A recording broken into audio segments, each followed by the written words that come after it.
Muchas gracias a todos. Gracias primeramente a la Facultad de Ingeniería de la Universidad Nacional del Chimborazo y gracias a todos los participantes que están aquí viendo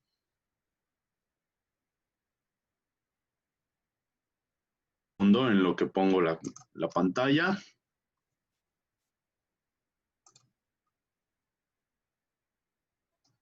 Ahora sí se puede ver, ¿verdad?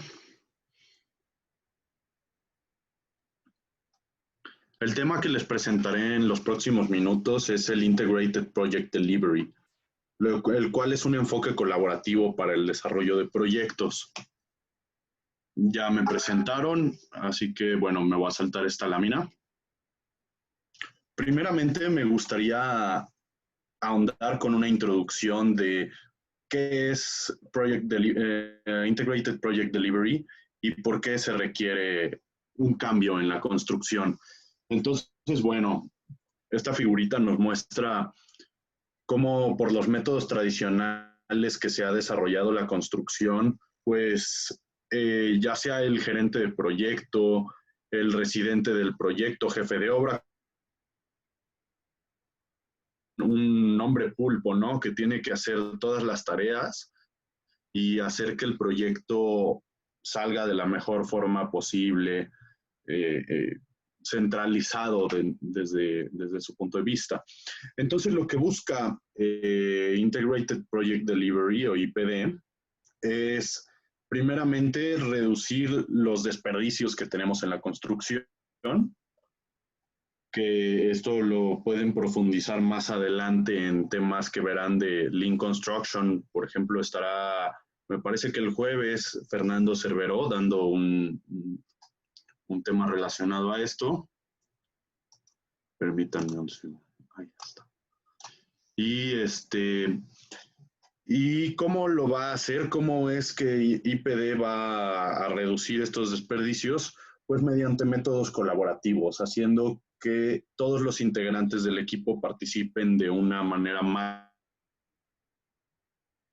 ser un mejor proyecto con menores deficiencias. ¿Cuál es el estado actual de la construcción? A mí generalmente me gusta empezar mis presentaciones con estas gráficas que son un tanto impactantes, en donde vemos una comparativa del sector de la construcción contra otros sectores como el sector de la manufactura y la economía mundial, ¿no? Aquí podemos ver cómo la economía ha ido creciendo un 2.7% en los últimos 30 años, 20 años, disculpa, y la manufactura ha crecido un 3.6%. Sin embargo, la construcción se ha quedado rezagada y no hemos crecido prácticamente nada. Seguimos en el mismo sitio desde 1995. Estos son datos de McKinsey.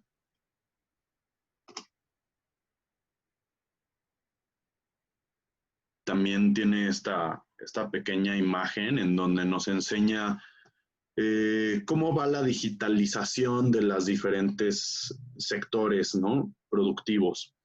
Podemos ver que hasta arriba aparecen pues sectores de tecnología, de medios, de manufactura avanzada, oil and gas, que está un tanto relacionado con nuestro sector, también está en la parte de arriba.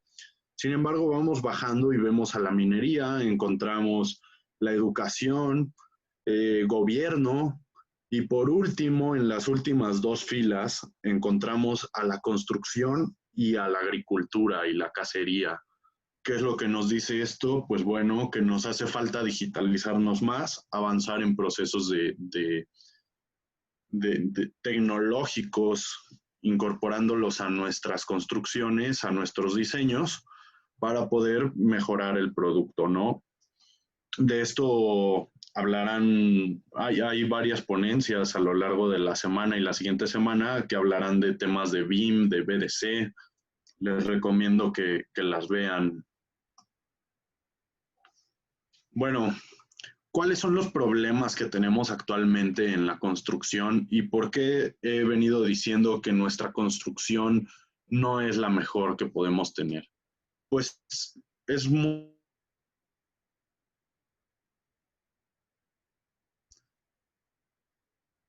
retrasos en los proyectos, de un 95% de los proyectos tienen retrasos. Esto excedido a los 90 de los robos y deshonestidad. Lastimosamente en Latinoamérica es algo más común. Corrupción, igualmente. Ausentismo y rotación. El personal eh,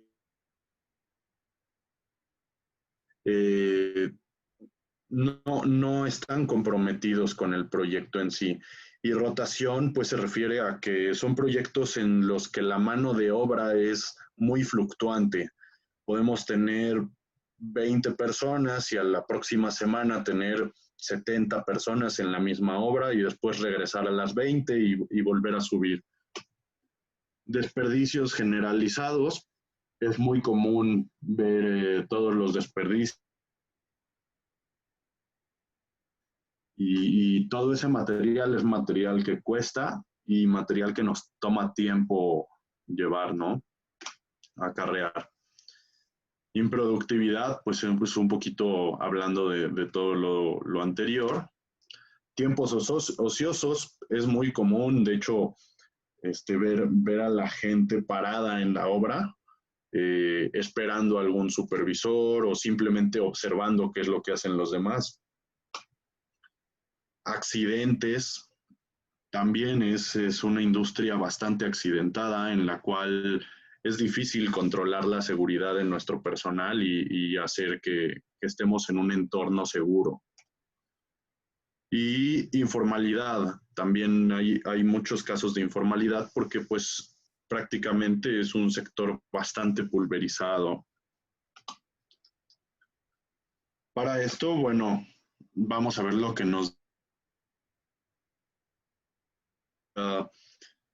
En un proyecto, la cantidad de recursos que se tienen que ejecutar van más o menos de la mano con esta gráfica, en donde cuando se empieza a planear un proyecto, pues tenemos muy poco personal que se encuentra en una fase de prediseño o diseño conceptual o anteproyecto.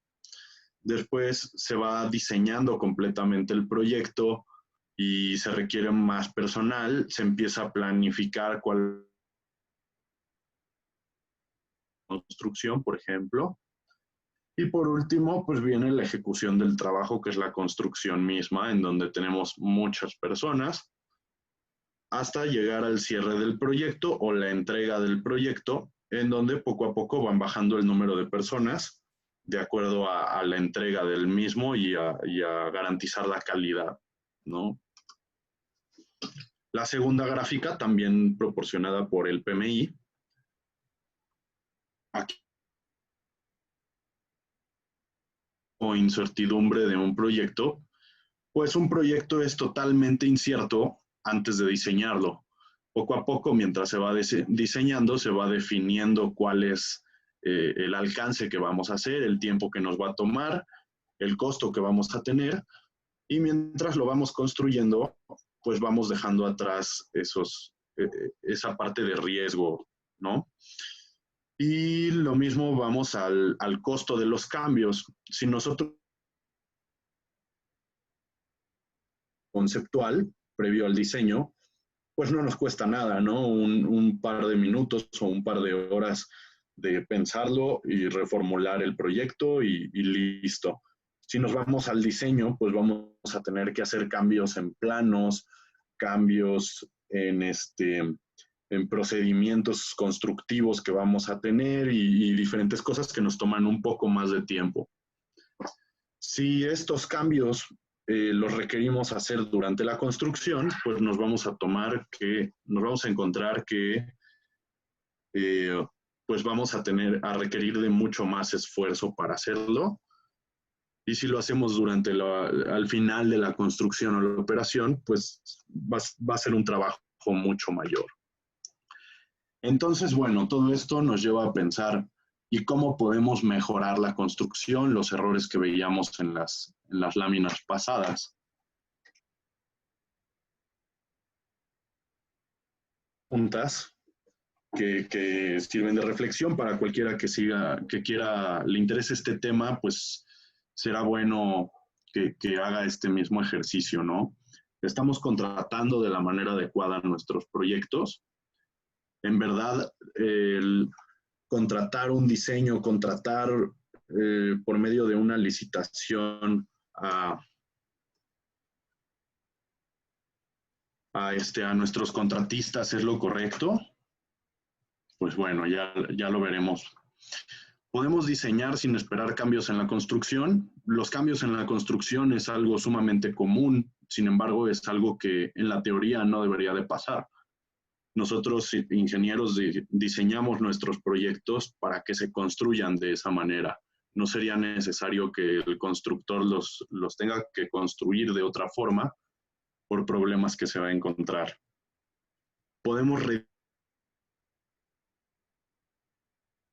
nuestra calidad, aumentar nuestro rendimiento mediante rediseñar los procesos.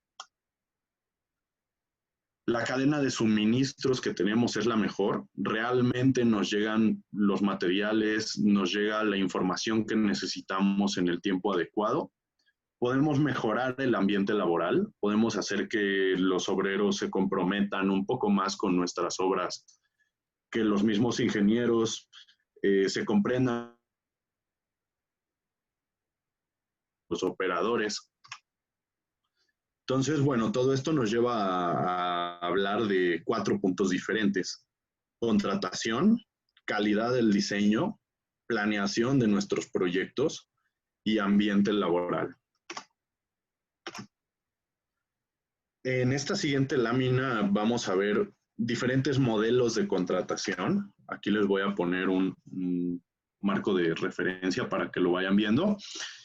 El primero y el que le llamamos el método tradicional es el DBB, o Design Bid Building, diseño, licitación, construcción en español, en el cual pues el promotor define qué proyecto se va a hacer, saca una licitación o simplemente contrata directamente a un proyectista. El proyectista termina el diseño, le entrega al promotor los documentos que necesita para licitar. El promotor hace una licitación y por medio de esa licitación contrata a un constructor. Es importante señalar en este que el constructor no conocía el proyecto hasta el momento de licitar. Después está el Construction Management at Risk, o CMR, que es el mismo al anterior, sin embargo, aparece la figura del gerente de la construcción, el cual pues ya se ha contratado para subordinar al diseñador y al constructor o trabajar de la mano con el promotor del proyecto, pues va a coordinar este trabajo, ¿no? El gerente entra desde el proceso de diseño y el gerente va resolviendo problemas constructivos junto con el constructor a todo lo largo del proyecto. Lo que busca es reducir el tiempo y reducir el costo final del proyecto. Por último, el siguiente es el DB, o diseño-construcción, en donde se contrata una sola entidad, como podemos ver aquí.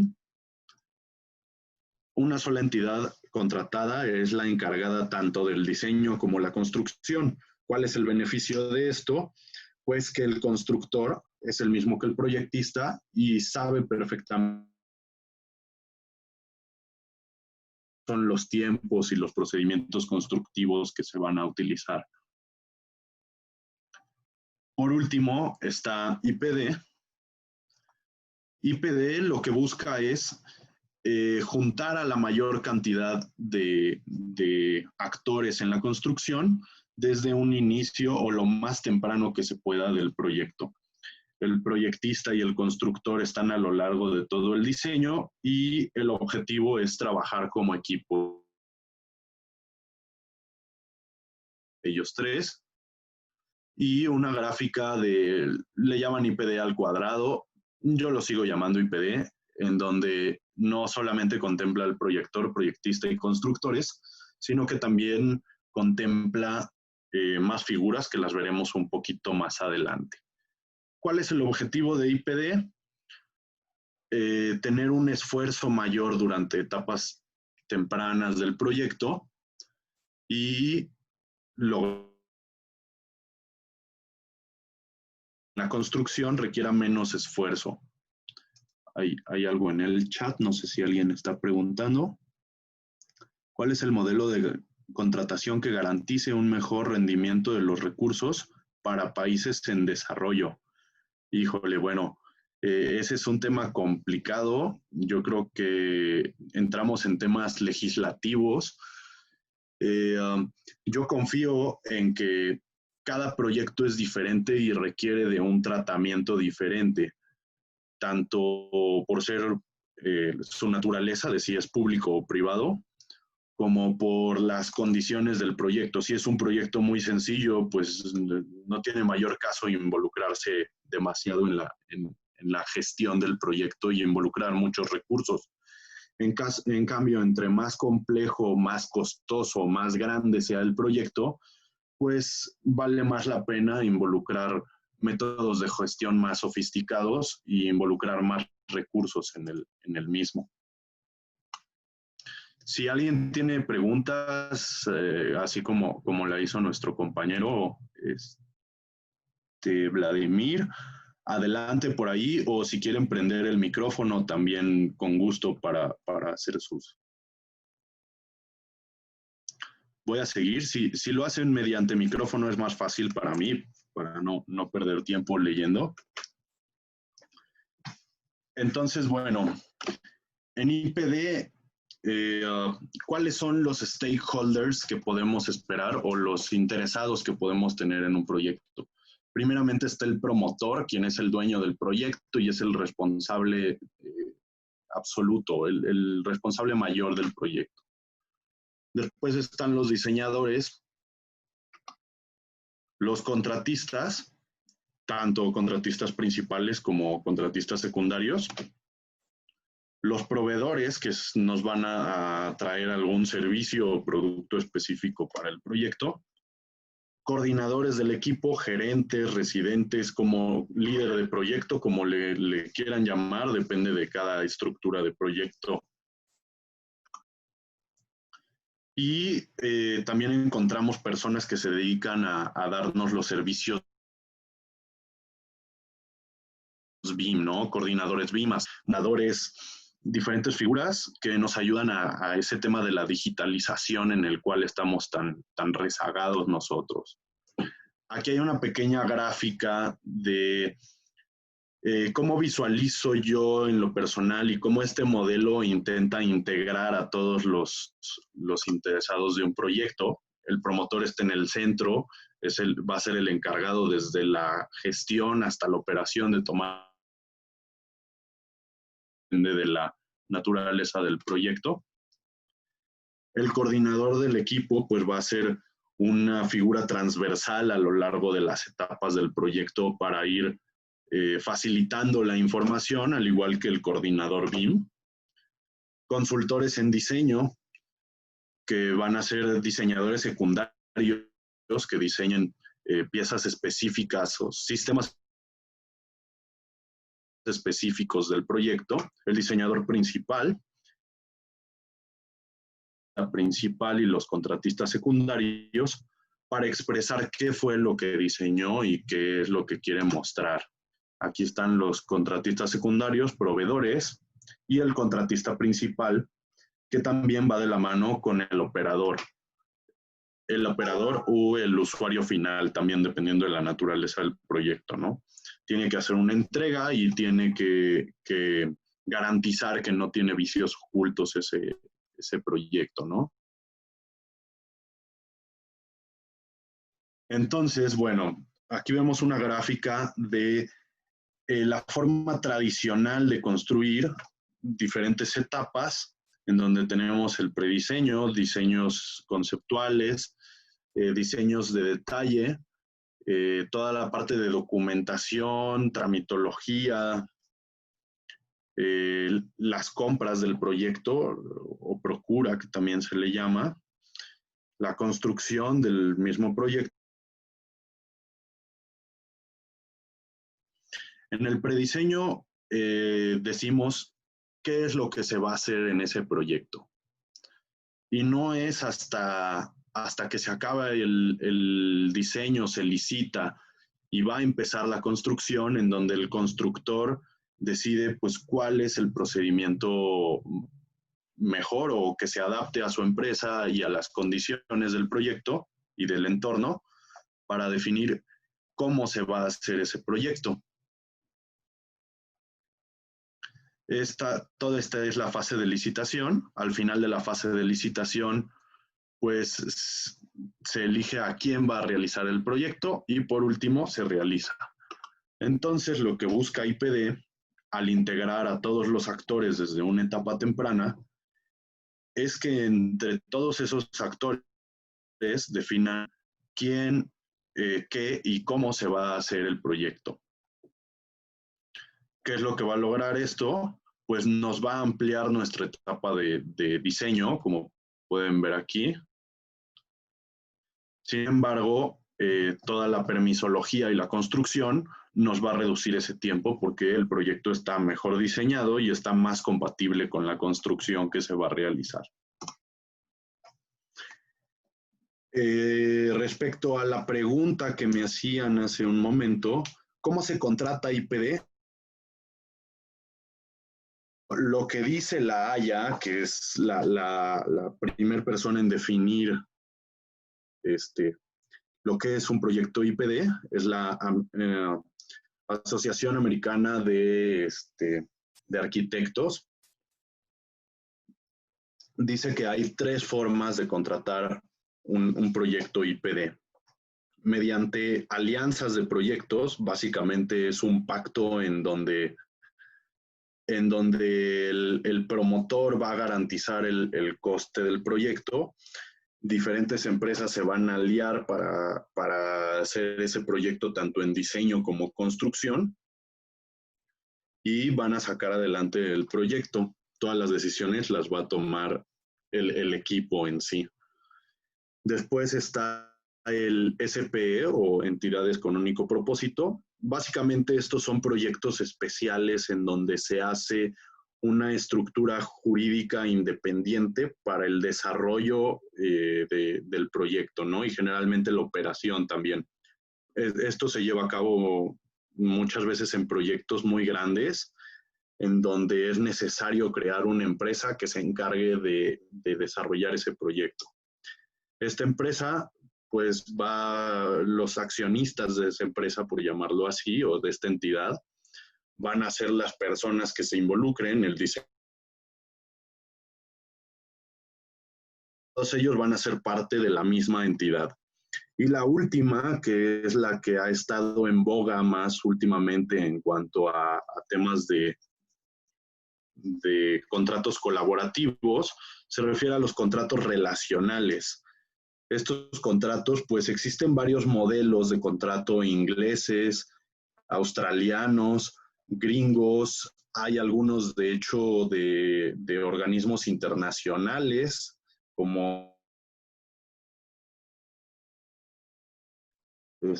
que han hecho algunos formatos de contrato, y estos contratos lo que buscan es, por medio de un mismo contrato, contratar a todas las partes involucradas del proyecto o a la mayor parte posible.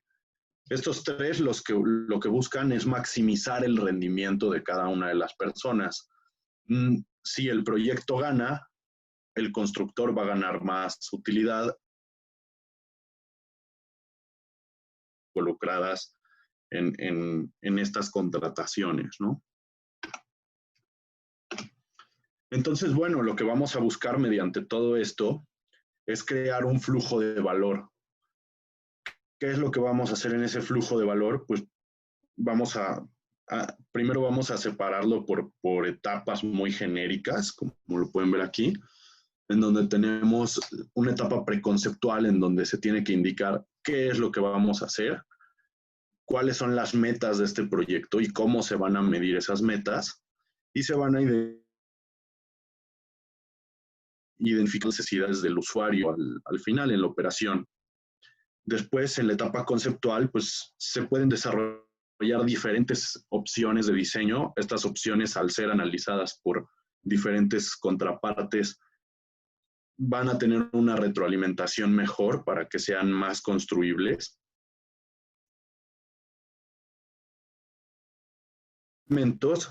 Por esa misma retroalimentación se van a buscar optimizar la forma de construir el proyecto, el diseño mismo del proyecto, y también podemos tener simulaciones de la construcción, que básicamente es ver qué espacio vamos a tener, en qué tiempos vamos a tener diferentes etapas de la construcción, y con esto definir tanto flujos de mano de obra, de maquinaria, de materiales, de costo.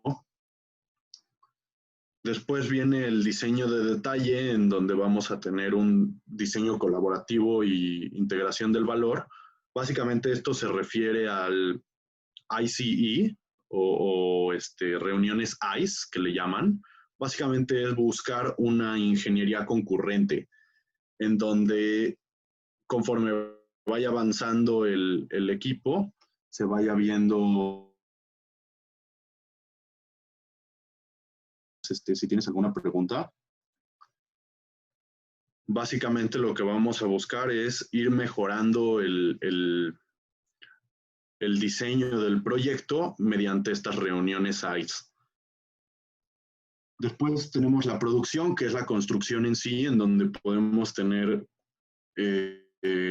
control 360. Esto se refiere a una gestión mucho más completa del proyecto que solamente medir tiempo, costo, calidad. Después tenemos lo que viene siendo prefabricación, que eso viene de la optimización en sistemas o elementos, y la integración multidisciplinar, el tener más cabezas para encontrar las soluciones en el momento que se encuentren los problemas durante la construcción. Por último está la entrega, en donde básicamente se va a revisar cuál es el desempeño del proyecto, si cumplimos con las metas buscadas, si las superamos o si quedamos por abajo de ellas. Y la operación, en donde vamos a ver cuál es la lección aprendida. Podemos tener un twin building para utilizarlo como facility management. Para esto también nos va a ayudar mucho el tema de BIM. Y todo ello con el fin de gestionar la operación y aprender para proyectos siguientes.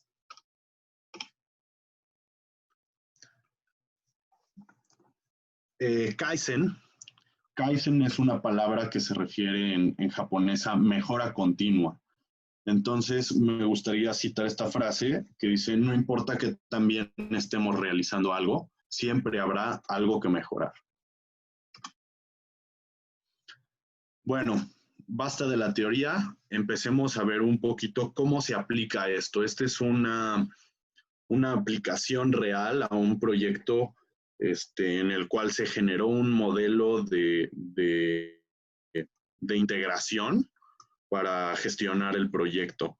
Es un proyecto ubicado en Cuba, en la esquina, ya no me funciona, ahí está.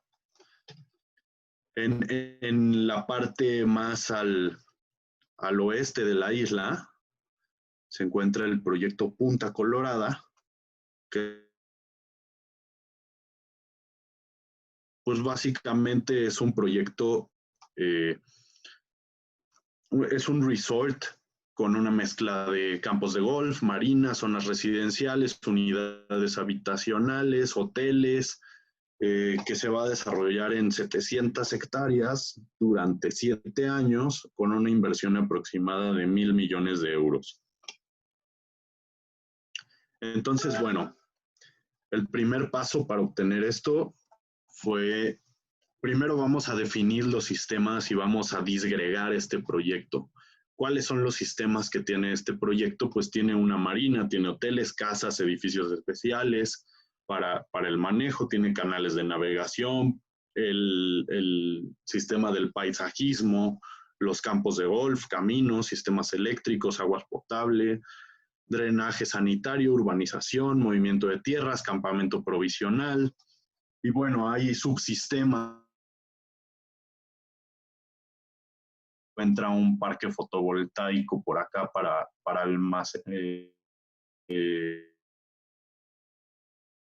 integrar a red eléctrica. Entonces, todo el proyecto se disgregó sistemas. Después de eso se empezó a analizar cuáles son las tareas que se tienen que hacer en cada uno de estos sistemas. Se hace una tabla para cada uno de los sistemas y subsistemas, en donde se establecen actividades de metas, con diseños, con programas.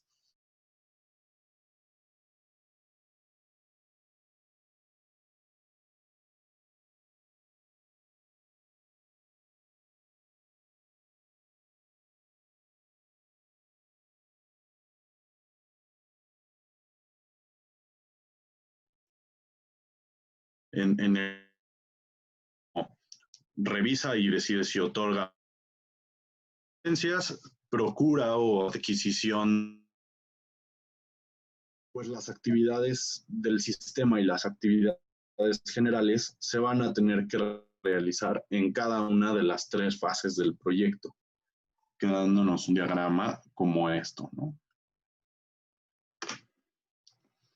Después se hizo un análisis de los stakeholders o interesados del proyecto, en donde en cada uno de los sistemas se fue viendo quién es el diseñador, quién es el constructor, si se necesitan diseñadores adicionales, constructores adicionales, y llegamos a un desglose primario de 54 interesados.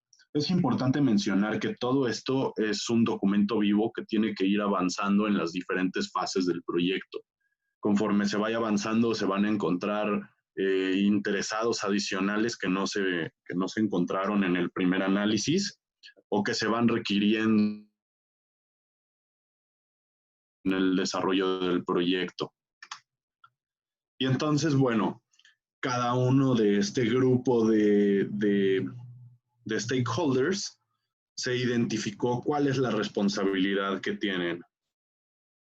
¿Cuál es la responsabilidad que tiene el promotor? Pues delimitar metas, ser el decisor de la selección del equipo, ser el último decisor en las alternativas de diseño.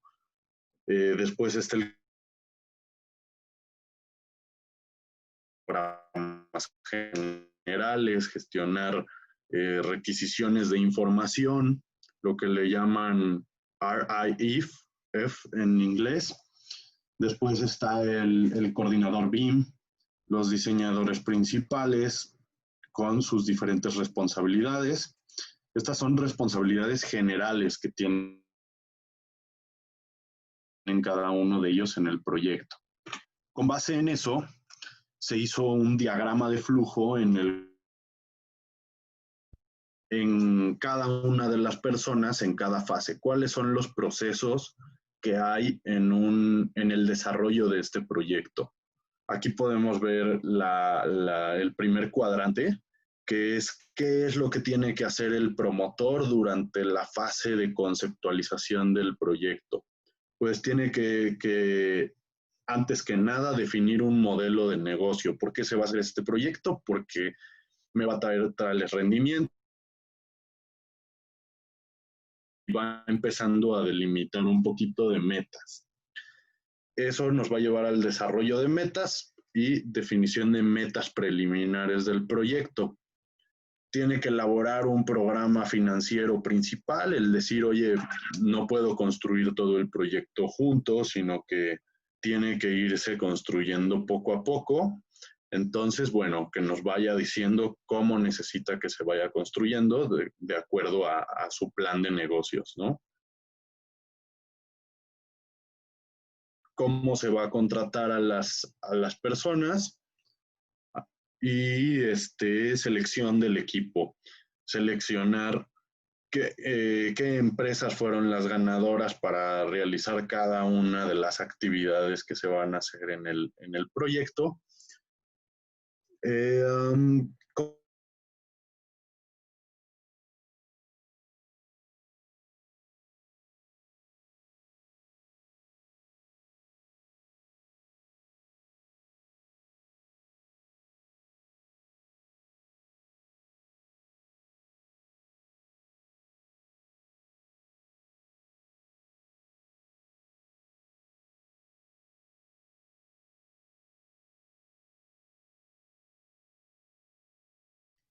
lo que encontramos es que se tienen responsabilidades adicionales, como fue el determinar los métodos de contratación y delimitar el requerimiento de selección de cada una de las personas del equipo para el promotor, y así nos fuimos yendo para cada una de las etapas con cada uno de los stakeholders del proyecto. Mucho a detalle, puesto que nos quedan 10 minutos, entonces, bueno, vamos a verlo muy rápido. Responsabilidades adicionales en el diseño detallado del proyecto, pues encontramos que alguien tiene que hacer el plan de calidad y seguridad y salud en el proyecto, que no estaba definido en las responsabilidades iniciales. Hay que dárselo a alguien y ese alguien pues, va a ser el responsable de elaborarlo, ¿no? En la parte de documentación, pues alguien tiene que integrar ese proyecto, el diseñador principal en este caso. Se tiene que controlar el rendimiento del equipo, si vamos bien en el tiempo de diseño, si el costo objetivo, si el tiempo objetivo de construcción lo estamos cubriendo o hay que hacer alguna modificación, es el momento a realizarlo. Durante la fase de la revisión de la administración, pues también hay responsabilidades adicionales. Se tienen que empezar a gestionar los permisos de la construcción, no solo los permisos federales que le llamamos aquí en México o generales del proyecto. Se tienen que responder solicitudes de información de la misma administración. Después viene la fase de adquisición, en donde también hay actividades adicionales no contempladas al inicio. Fase de construcción, bueno, aquí salen muchas más responsabilidades de monitoreo de cambios, de ejecución de documentos as built, de asegurar la seguridad en el sitio, de coordinar pruebas, coordinar inspecciones, visitas, tanto de gente interna del proyecto como de gente externa. Y la fase de cierre, ¿no? Que también se encontraron algunas responsabilidades adicionales, como gestionar las garantías que tiene el proyecto. Eso se refiere a los vicios ocultos. A ver las necesidades del modelo BIM para la gestión de la operación, documentar la información post-ocupación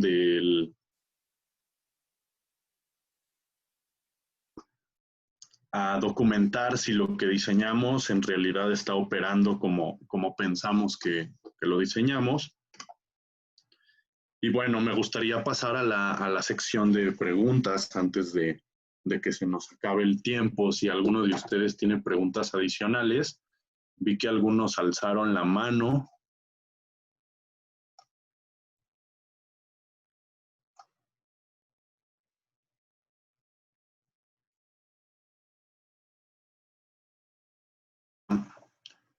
Cinco minutos más para la parte de preguntas. Si quieren prender el micrófono o si prefieren por escrito, cualquiera de las dos está bien.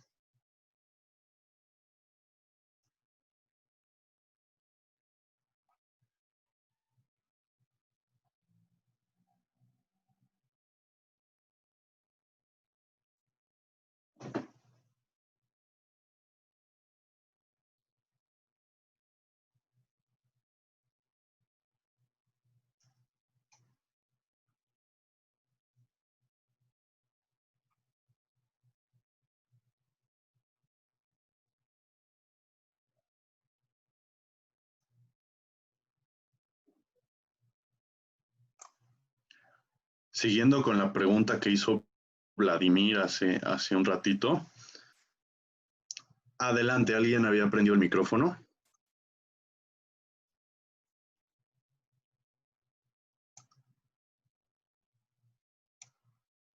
No, bueno, siguiendo con lo que decía Vladimir hace un ratito, algún modelo de contratación que garantice un mejor rendimiento de los recursos, pues ninguno lo garantiza, simplemente hay muchas herramientas y hay que utilizarlas, ¿no? Si tú piensas que BIM queda bien para tu proyecto, pues hay que utilizar BIM. Si herramientas de Lean Construction ayudan a optimizar, pues mejor. Si puedes utilizar métodos colaborativos, pues adelante. En realidad, la recomendación es aprendan las herramientas y utilícenlas. Kenny dice, yo tengo una inquietud acerca del uso de las Lean dentro de lo que se refiere a la eficiencia de maquinaria dentro de una obra. Kenny, te recomiendo que veas la conferencia que va a ser, me parece, este sábado de Fernando Cerveró. Él va a hablar un poquito acerca de esto. Se lo dejo a él. Jairo dice, la ejecución de IPD obligatoriamente debe de ir acompañada del desarrollo del proyecto bajo metodología BIM. No, en realidad, bueno, en lo que es IPD de concepto, hay mucha gente que dice que es una forma de contratación. En realidad yo lo vería como una filosofía colaborativa de desarrollo de proyectos. BIM es una gran herramienta porque tiene el mismo fundamento. Lo que busca es colaborar y hacer que las personas colaboren. Sin embargo, se puede hacer con Excel y simplemente reuniéndonos. Ahora ya no nos podemos reunir, así que por Zoom, a hacer reuniones de ingeniería concurrente, para mejorar el resultado, ¿no? Esto hacerlo tanto dentro del diseño como en la construcción del proyecto. Y por último tenemos, ya para concluir, a Vladimir, que dice, dentro del marco de la pandemia, ¿qué fase es la más afectada? Pues la construcción ha sido muy afectada, puesto que tenemos que construir en algunos países, dicen, al 30% de la capacidad, en otros países dicen manteniendo la sana distancia, hay ciertas cosas por resolver ahí, pero también, por ejemplo, la fase de revisión de la administración aquí en México se ha visto muy afectada porque las oficinas de gobierno redujeron mucho su capacidad operativa, ¿no? Entonces, la respuesta, si tú pedías una respuesta de una manifestación de impacto ambiental, una autorización, pues dicen que te tardan 4 meses, pero pues con estos 3 meses, pues ya nos podremos ir a 7 meses de respuesta. Jairo dice, mediante la utilización de IPD serviría como herramienta para poder medir la capacidad colaborativa del personal inmerso en un proyecto. Sí, por supuesto, IPD y BIM van siempre de la mano. La intención de IPD, tanto de BIM, es colaborar. Los dos tienen enfoques diferentes, uno es mediante procesos y el otro es mediante herramientas tecnológicas, pero van totalmente de la mano.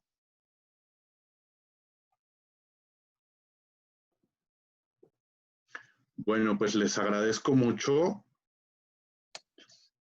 Bueno, le agradecemos, ingeniero, por su participación y debido al corto espacio, pues terminamos la ronda de preguntas. Agradecemos su predisposición y colaboración en este webinar y continuamos con la jornada. Muchas gracias, con gusto. El que quiera mandar preguntas a mi correo, a mi celular, ahí tienen mis datos de contacto. Con mucho gusto las responderé.